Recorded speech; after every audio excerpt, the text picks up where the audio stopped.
तर नमस्कार मित्रांनो, खूप वर्षानंतर मी व्हिडिओ शूट करत आहे.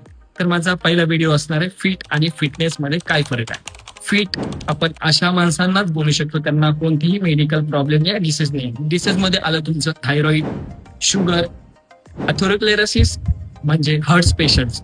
जर ह्या गोष्टी तुम्हाला डिसीज आहेत तर तुम्ही फिट मध्ये नाही आहात. आणि फिटनेस म्हणजे काय? फिटनेस म्हणजे तुम्ही day to day activity without any fatigue करताय.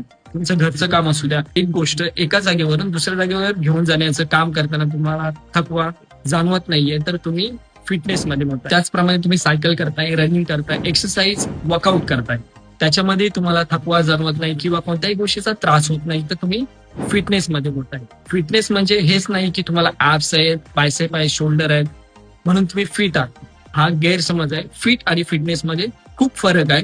व्हिडिओ कसा वाटला तुम्हाला नक्की कमेंट करून सांगा.